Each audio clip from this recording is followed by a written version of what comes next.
Hello viewers, আসসালামু আলাইকুম। আপনারা সবাই কেমন আছেন? আমিও আপনাদের দোয়ায় আল্লাহর রহমতে ভালো আছি। এখানে আমি একটা জামার ডিজাইন করার জন্য গলার সোজা একটা প্লেট তৈরি করেছি। এই প্লেটটা আমি নিচ দিয়ে লেস লাগিয়ে দিব। যে লেসটা লাগাচ্ছি দেখেন, আমি আগে আয়রন দিয়ে বক্রম কাপড়ের সাথে সেট করে নিয়েছি।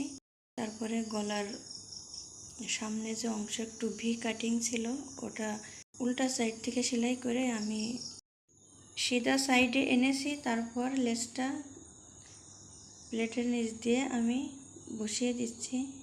এই যে এভাবে আমি সেলাই করে নিচ্ছি।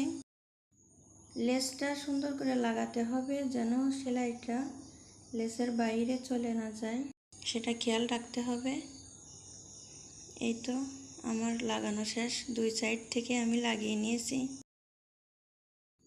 এই তো ডিজাইনটা কমপ্লিট হয়ে গেছে। এখন আমি গলার বক্রম কেটে নিয়েছি। এখন আমি গলাটা সেলাই করে নিব।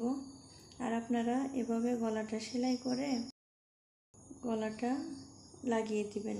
এই প্লেটটা লাগানোর পরেই গলাটা আপনারা লাগিয়ে নেবেন। গলাটা তো সবাই লাগাতে পারেন, এজন্য এটা আর দেখালাম না। এভাবে আমি সেট করে পরে গলাটা কমপ্লিট করে নিব। আজকের মতো এখানে বিদায় নিচ্ছি। আপনারা সবাই ভালো থাকবেন, সুস্থ থাকবেন, আমার জন্য দোয়া করবেন। আসসালামু আলাইকুম।